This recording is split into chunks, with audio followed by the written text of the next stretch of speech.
আসসালামু আলাইকুম প্রিয় শিক্ষার্থীরা, আজকে আমি আপনাদের সামনে আলোচনা করব এইচএসসি হিসাব বিজ্ঞান প্রথম পত্র 2025 সাল ঢাকা বোর্ডের একটা অঙ্ক আমরা সমাধান করতে আসছি। তো শিক্ষার্থী বন্ধুরা, প্রথমে আমরা উদ্দীপকটা করে নিব, তারপর অঙ্কটা সমাধান করার চেষ্টা করব। এখানে বলতে যে পদ্মা এন্টারপ্রাইজের হিসাব সংক্রান্ত তথ্য নিম্নে দেওয়া হবে। এই যে হিসাব সংক্রান্ত তথ্য দেওয়া আছে ঢাকা বোর্ড 2025 সালে এই এমসিকিউটা এসেছে।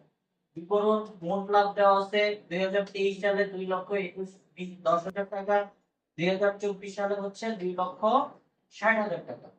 নিট লাভের পরিমাণ দেওয়া হয়েছে 23 সালে 31,500, 24 সালে ওয়াট চিহ্ন। এই ওয়াট চিহ্নটাই আমাদের বের করতে বলছে। আরো কিছু ইনফরমেশন দেওয়া আছে 2024 সালে অফিস ও প্রশাসনিক খরচ 1,77,000 টাকা। এই যে 1,77,000 টাকা দেওয়া আছে, এর মধ্যে কি বলছে, অবশ্যই 77,000 টাকা খরচ সহ ইনক্লুড, মানে এর মধ্যে এই অন্তর্ভুক্ত আছে। বিক্রয় ও বিতরণ খরচ 80,000 টাকা এবং বিবিধ আয় 20,000। 4 নম্বর এই অঙ্কটা আমাদের দিয়েছিল, বলছে পদ্মা এন্টারপ্রাইজে 2024 সালের নিট লাভের পরিমাণ কত। এই যে দেখেন শিক্ষার্থী বন্ধুরা, এখানে কিন্তু নিট লাভটা ওয়াট চিহ্ন দিয়ে দিয়েছে 24। তো এখানে চারটা ইনফরমেশন আছে, এই চারটা ইনফরমেশনের মধ্যে যেটা সঠিক সেটা আমরা লিখব। তার আগে আমাকে জানতে হবে মূলত নিট লাভের সূত্রটা। শিক্ষার্থী বন্ধুরা, আমরা জানি নিট লাভের সূত্র হচ্ছে মোট লাভ থেকে বাদ দিতে হবে পরিচালন ব্যয়,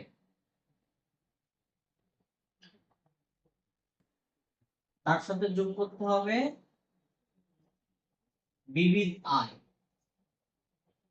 এই ইনফরমেশন গুলো যদি থাকে ক্যালকুলেশন করব মান বসিয়ে, আর যদি না থাকে তাহলে শূন্য লিখতে হবে। তাহলে মোট লাভ কিন্তু আমাদের দেওয়া আছে, 24 সালের মোট লাভ দেওয়া আছে কত টাকা।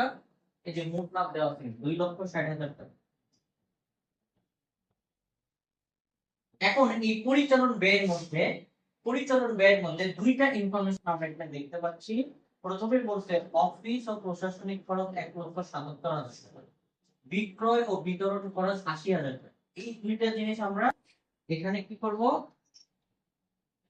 লিখবো। 1,77,000 টাকা যোগ 80,000 টাকা। এরপরে বিবিধ আয়, এই যে বিবিধ আয় আমরা দেখতে পাচ্ছি, এই যে বিবিধ আয় দেওয়া আছে 20,000 টাকা। তো আমরা কিন্তু এখানে 20,000 টাকা বিবিধ আয়টা লিখে,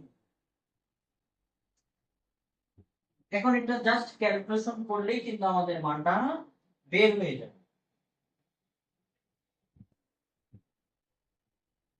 আমাদের রেজাল্ট হয়েছে 23,000। তো শিক্ষার্থী বন্ধুরা, আপনারা দেখতেই পাচ্ছেন আমাদের এখানে ক নম্বর রেজাল্টটা দেওয়া আছে 23,000 টাকা। তো এটাই হচ্ছে 2024 সালের কার মান, নিট লাভের পরিমাণ। তো আমরা এই উদ্দীপক থেকে 5 নম্বর আরেকটা অঙ্ক দিয়েছিল, আমরা এই ভিডিওটা আগামী ক্লাসে দেখানোর চেষ্টা করব। তো আজকের ক্লাসটা আপনাদের কাছে কেমন লেগেছে অবশ্যই লাইক কমেন্ট শেয়ারের মাধ্যমে আপনাদের মূল্যবান মতামত আমাদেরকে জানাবেন। আমাদের Facebook page Commerce Academy Care এবং YouTube channel Commerce Academy Care, Facebook পেজকে অবশ্যই ফলোতে রাখবেন এবং ইউটিউব চ্যানেলকে সাবস্ক্রাইব করে রাখুন। প্রতিদিনের নিত্য ভিডিও আপনার কাছে চলে যাবে সবার আগে। আজকের ক্লাসটা এই পর্যন্তই থাকছে, দেখা হবে পরের ক্লাসে।